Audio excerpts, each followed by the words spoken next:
Random House Audio presents The Cancer Chronicles, Unlocking Medicine's Deepest Mystery, by George Johnson. Read for you by Arthur Morey. We must never feel disarmed. Nature is immense and complex, but it is not impermeable to intelligence. We must circle around it, pierce and probe it, looking for the opening or making it. Primo Levi, The Periodic Table. I wonder now, though, if the steady presence of music around me didn't contribute importantly to my sense of the cancer as a thing with its own rights. Now it sounds a little cracked to describe, but then I often felt that the tumor was as much a part of me as my liver or lungs, and could call for its needs of space and food. I only hoped that it wouldn't need all of me. Reynolds Price, A Whole New Life. Tuberculosis used to be called consumption because it consumes. It dissolved a lung or bone. But cancer produces. It is a monster of productivity. John Gunther, Death Be Not Proud. Chapter 1. Jurassic Cancer. As I crossed the dry, lonesome stretch of the Dinosaur Diamond prehistoric highway, I tried to picture what western Colorado, a wilderness of sage-covered mesas and rocky canyons, looked like 150 million years ago, in late Jurassic time. North America was breaking away from Europe and Asia. All three had formed a primordial supercontinent called Laurasia. The huge landmass, flatter than it is today, was drifting northward a few centimeters per year, and was passing like a ship through the waters of what geographers would come to call the Tropic of Cancer. Mile-high Denver was near sea level, and lay about as far south as where the Bahamas are today. Though the climate was fairly dry, webs of rivulets connecting shallow lakes and swamps covered part of the land, and vegetation abounded. There were no grasses or flowers. They had yet to evolve, just a weird mix of conifers commingling with ginkgos, tree ferns, cycads, and horsetails. Giant termite nests soared as much as 30 feet high. Splashing and stomping through this Seuss-like world were Stegosaurus, Allosaurus, Brachiosaurus, Barosaurus, Seismosaurus, their bones buried far below me as I made my way from Grand Junction to a town called Dinosaur. Occasionally, one can glimpse outcroppings of the Jurassic past, exposed by erosion, seismological uplift, or a highway department road cut, colorful bands of sediment that form a paleontological treasure house called the Morrison Formation. I knew what to look for from photographs: crumbling layers of reddish, grayish, purplish, sometimes greenish sediment, geological debris piled up over some 7 million years. Just south of the town of Fruta, on the Colorado River, I hiked to the top of Dinosaur Hill, stopping for a moment to pick up a pinch of purplish Morrison mudstone that had fallen near the trail. As I rolled it in my fingers, it crumbled like dry cookie dough.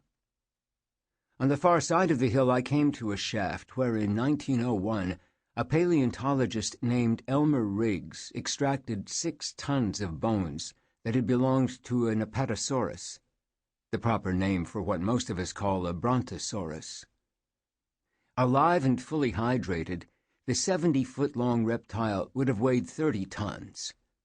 Riggs encased the bones in plaster of Paris for protection, ferried them across the Colorado on a flat-bottom boat, and then shipped them by train to the Field Museum in Chicago, where they were reassembled and put on display.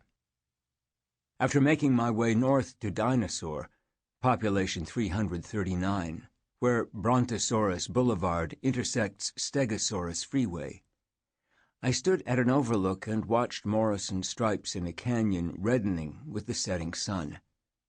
But it was a little farther west, along the Green River in the western reaches of Dinosaur National Monument, that I saw the most beautiful example. A cliffside of greenish grays slumping into purples, slumping into browns. It indeed resembled, as the woman at the park headquarters had told me, melted Neapolitan ice cream. It was somewhere in these parts that a dinosaur bone was discovered that displays what may be the oldest known case of cancer.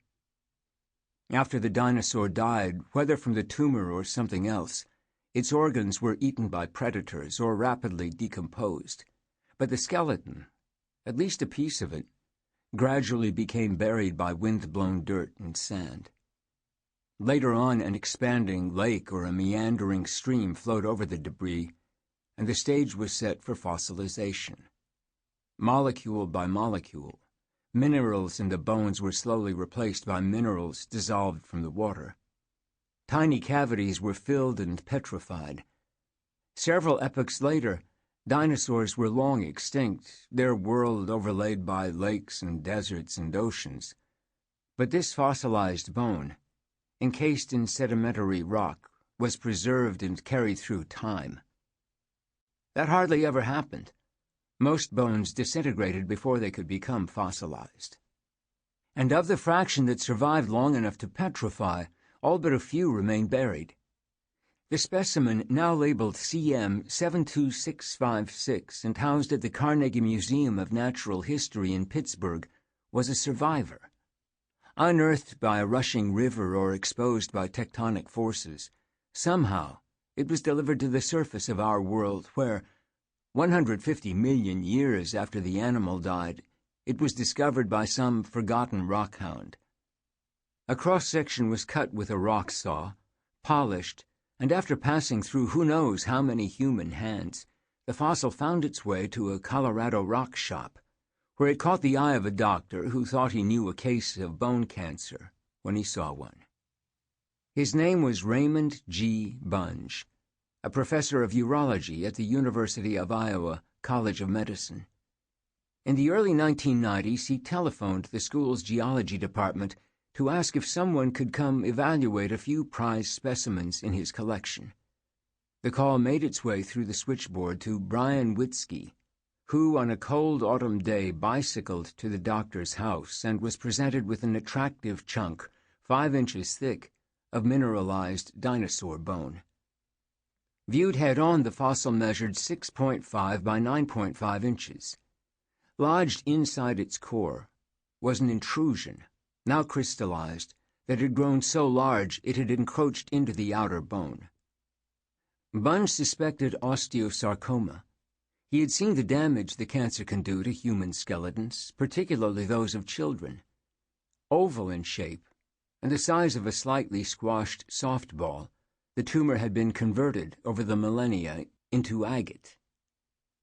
The fragment was too small for Witzke to identify the bone type or the species of dinosaur, but he was able to provide a geological diagnosis. The reddish-brown color and the agatized center were clues that it came from the Morrison Formation. Bunge remembered buying the souvenir somewhere in western Colorado. Burnished pieces of petrified dinosaur bone were a favorite among collectors, but he couldn't remember the precise location. He gave the rock to the geologist, asking that he seek an expert opinion. Other projects intervened, and so the fossil sat almost forgotten atop a filing cabinet in Witzke's office until the day he sent it to Bruce Rothschild, a rheumatologist at the Arthritis Center of Northeast Ohio, who had expanded his practice to include dinosaur bone disease. He had never seen a clearer or more ancient example of prehistoric cancer. His next step was to determine just what kind of cancer it was. The tumor, it turned out, didn't exhibit the ill-defined margins or the layered onion skin look of an osteosarcoma, the cancer Bunge had suspected, or of another malignancy called Ewing's sarcoma. Rothschild also felt confident in ruling out myeloma, a cancer of plasma cells that leaves bone with a punched-out appearance. The fact that the tumor, gnawing its way outward, had left intact a thin shell of bone was reason to exclude the more invasive multiple myeloma. Every skeletal disease leaves a distinct engraving, and, One by one. Sample complete. Ready to continue?